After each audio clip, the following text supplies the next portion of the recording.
We're going to tell you something most people won't say. Usually in the second half of most people's lives, they start quitting. Not loudly, but quietly. They stop growing, risking, dreaming, and finding purpose. They call it wisdom. It's not wisdom, it's surrender. We believe the second half of our lives will be much greater than the first half. You can too, if you stop believing the lies. You know, most people in life carry quiet regrets. We usually look behind us, we don't look forward. It's not the dramatic regrets, it's the quiet ones. I stayed too long where I wasn't alive. I cared way too much about what people thought. I worked hard, but not on what really matters. And probably the last one, I thought I had more time. When you're young, you think life is endless. And then you realize something one day. Life is not endless. These are the lies that seal our future. Number one, the best years have already passed us by and they're behind us. That's a lie. Really? Because all I have to say is really. You know, I got up at 4 a.m. every single morning about 35 years ago to exercise, to read my Bible, to spend time with God, to fix dinner, to get my kids all packed, all 5 of them, plus a husband, ready, and do the dinner for the evening that morning.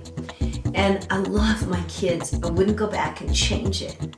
But what I did in the evening after they went to bed is I took the time to do my studies so I can get an educational degree.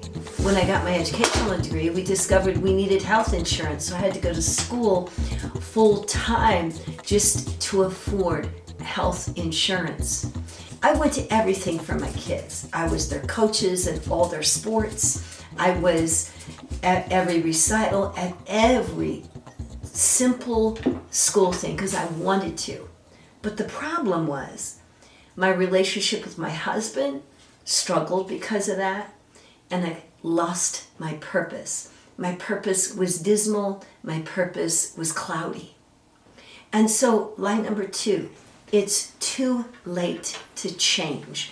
That's a lie. It is a lie because I proved this one wrong. At 61, I moved from Texas to Wyoming. I started a church.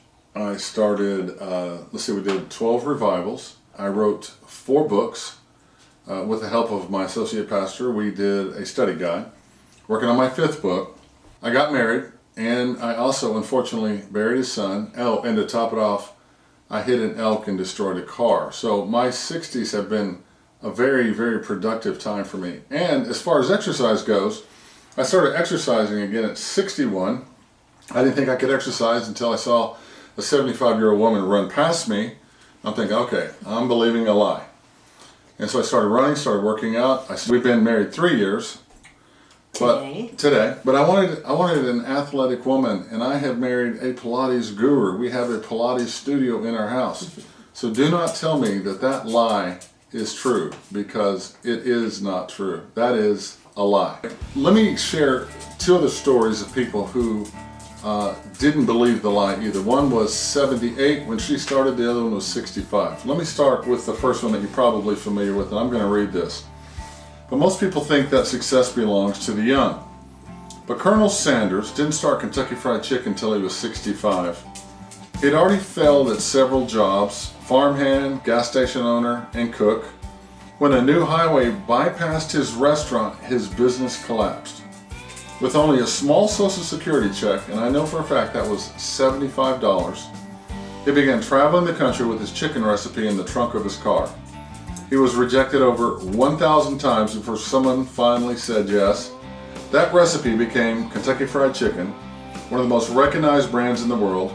And this is proof that sometimes your biggest success begins when people think that life is over. Life is not over. Number 2, you may not be familiar with this woman, but most people believe their best work is behind them by the time they reach 70. Now, her name was Grandma Moses, and she proved the opposite. She spent most of her life as a farmer's wife raising children, as you were talking about. She had 10 children. She lost 5 in childbirth. In her late 70s, arthritis forced her to quit embroidering, which she loved to do. So instead of complaining and quitting, she picked up a paintbrush.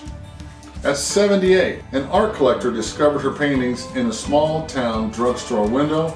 Within a few years, she became one of America's most famous folk artists. She painted more than 1,500 paintings and kept working until she was 100 years old. Her message is simple. It's never too late to begin the work you were meant to do. You know, by the way, she died at 101. So that's a lie. So in other words, you can train an old dog new tricks, right? And so line number 3, comfort equals peace. Now this might be a little different, but when you think of comfort, comfort feels good for a moment. It's almost like taking drugs. Drugs feel good for a moment, but what it really does is comfort kills your purpose.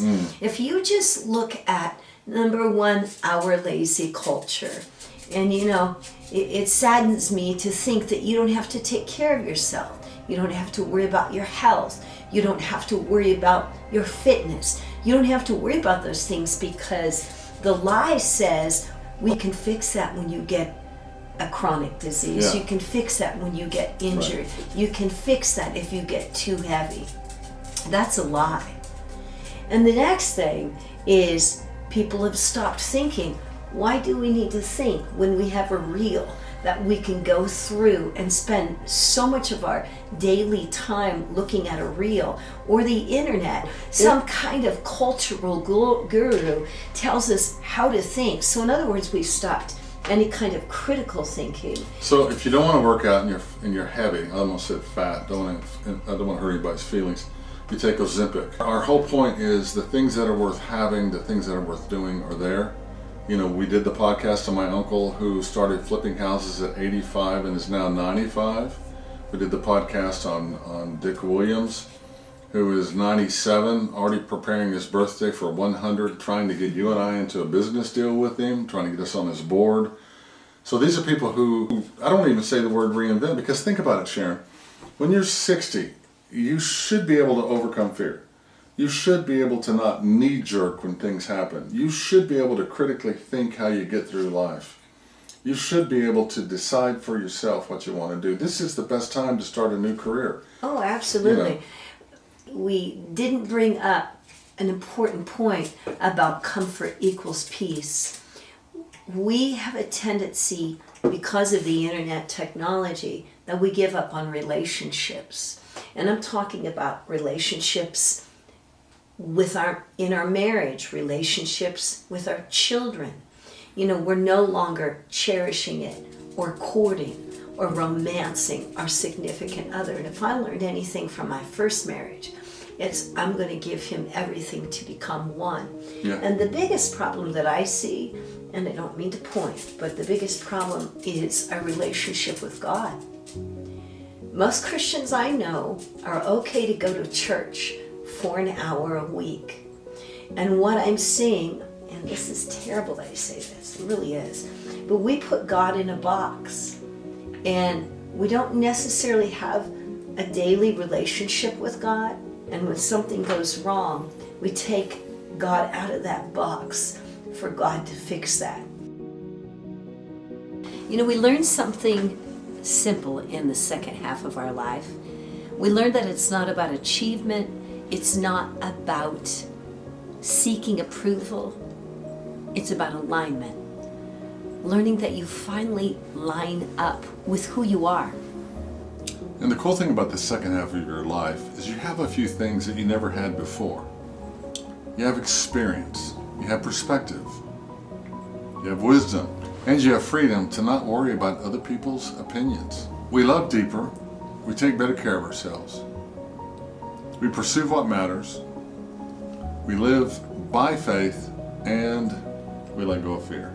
Our determined life is simple. We aren't just drifting through life. We're living intentional. In the body, in the mind, in the spirit, and in relationships. And if you're watching this right now, just know that it's not too late. You're right on time. The question is, what will you do with the rest of your life? This has been The Determined Life. Like, And subscribe, and that's the truth. dear Lord. Okay, that's enough. No, that's the truth. That's enough. Not lie. That's truth.